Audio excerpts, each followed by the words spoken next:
नाश्त्यासाठी बनवा किंवा मुलांच्या टिफिनसाठी बनवा.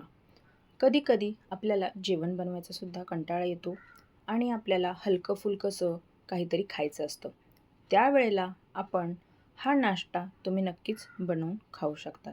तर मंडळी, आज आपण गव्हाच्या पिठाचे धिरडे कसे बनवायचे ते पाहणार आहोत. अगदी साधी आणि सोपी अशी ही रेसिपी आहे. तर तुम्हाला नक्कीच आवडेल. तर मंडळी, चला लगेच आपण रेसिपीला सुरुवात करूयात. तर सगळ्यात आधी आपल्याला 1 वाटी इथे गव्हाचं पीठ घ्यायचं आहे. आता यामध्ये आपल्याला अर्धी वाटी रवा घालायचा आहे. तर रवा घेताना शक्यतो बारीक रवाच घ्या आणि त्यानंतर इथे आपल्याला 1 चमचा बेसन पीठ लागणार आहे. यामुळे या धिरड्यांना खूप छान अशी टेस्ट येते. त्यामुळे बेसन पीठ नक्की घाला. आता आपल्याला हे सर्व मिश्रण चांगल्या पद्धतीने मिक्स करून घ्यायचं आहे. कारण जेव्हा आपण यामध्ये पाणी घालतो ना, त्यावेळेस गव्हाच्या पिठाच्या ह्या गुठळ्या होतात. त्यामुळे रवा, बेसन पीठ हे चांगल्या पद्धतीने जर मिक्स झालं, तर यामध्ये गाठी या कमी प्रमाणात तयार होतात. त्यामुळे अशा पद्धतीने याला चांगलं असं मिक्स करून घ्यायचं. त्यानंतर आता आपल्याला यामध्ये थोडं-थोडं करून पाणी घालायचं आहे आणि याचं छान असं पातळ असं बॅटर बनवून घ्यायचं आहे. तर हे पहा, एकदम आणि असं एकदाच आपल्याला यामध्ये पाणी नाही ॲड करायचं आहे. थोडं-थोडं घालून यामध्ये पाणी ॲड करायचं आहे आणि यामध्ये ज्या गुठळ्या होतात ना, तर त्या चांगल्या आपल्याला मोडून काढायच्या आहेत. तर हे पहा, अशा पद्धतीने मी इथे हे चांगलं पीठ मिक्स करून घेते आहे. यामध्ये काही गुठळ्या पण तयार होतात. तर आपल्याला हे मिक्स करतानाच या चांगल्या अशा मोडून काढायच्या आहेत.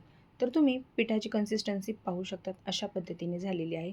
तर आता आपल्याला याला एक 10 मिनिटे झाकून ठेवायचं आहे आणि 10 मिनिटानंतर आपला रवा छान असा फुललेला असेल. आता या मिश्रणामध्ये आपल्याला बारीक मी किसून घेतलेलं गाजर घातलेलं आहे. त्यानंतर आपल्याला बारीक कट केलेली कोथिंबीर घालायची आहे आणि थोडेसे जिरे घालायचे आहेत. चवीनुसार मीठ घालायचं आहे आणि लाल तिखट घालायचं आहे. तर इथे तुम्ही तुमच्या आवडीनुसार इथे कुठल्याही भाज्या ॲड करू शकतात, तरीसुद्धा चालेल. आता हे मिश्रण आपल्याला भाज्या घातल्यानंतर हे चांगलं असं मिक्स करून घ्यायचं आहे. तुम्हाला हवं असेल तर तुम्ही यामध्ये बारीक कट केलेला कांदासुद्धा घालू शकतात किंवा पालक, मेथी कुठलीही भाजी यामध्ये अप्रतिम अशी लागते. तर आता या मिश्रणाला आपण चांगलं असं मिक्स करून घेणार आहोत. तर हे पहा, अशी आपल्याला कन्सिस्टन्सी हवी आहे या बॅटरची. त्यानंतर इथे मी तवा गरम करायला ठेवलेला आहे. त्यावरती आपल्याला थोडंसं तेल किंवा तूप लावून घ्यायचं. तवा छान असा गरम झाला की हे धिरडे अलगद हाताने आपल्याला यावरती पसरवून घ्यायचे आहेत. तर हे पहा, अशा पद्धतीने यावरती हे बॅटर आपल्याला सोडून घ्यायचं आहे आणि एक 2 ते 3 मिनिटानंतर याला वरतून आपण तेल किंवा तूप लावणार आहोत. तर इथे मी तेलाचाच वापर केलेला आहे. तुम्ही बटर किंवा तूपसुद्धा इथे ॲड करू शकतात आणि एक 2 ते 3 मिनिटानंतर हलक्या हाताने याला अलगद असं पलटून घ्यायचं आहे. तुम्ही पाहू शकतात, अजिबात खाली चिटकलेलं सुद्धा नाही आहे. मस्त पलटी होत आहे. तर हे पहा, दोन्ही साईडनी छान असे आपल्याला हे धिरडे भाजून घ्यायचे आहेत. तर तुम्ही पाहू शकता की रंगसुद्धा किती सुरेख आलेला आहे आणि हे अगदी झटपट आणि सकाळच्या घाईमध्ये लवकर बनून तयार होतात.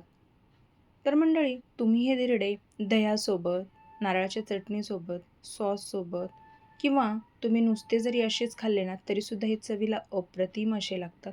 तर मंडळी, तुम्हीसुद्धा ही रेसिपी एकदा नक्की ट्राय करा आणि मला कमेंट करून नक्कीच कळवा. व्हिडिओ जर आवडला असेल तर व्हिडिओला एक लाईक नक्की करा आणि जर तुम्ही चॅनलवरती नवीन असाल आणि अजूनही आपल्या चॅनलला सबस्क्राईब केले नसेल तर पटकन सबस्क्राईब करून घ्या आणि तुम्ही आपला हा व्हिडिओ जर फेसबुक पेजवरून पाहत असाल तर पेजला फॉलो नक्की करा. तर चला मंडळी, पुन्हा भेटूया अशाच एका तुमच्याच आवडत्या नवीन आणि युनिक अशा रेसिपीसोबत. तोपर्यंत धन्यवाद.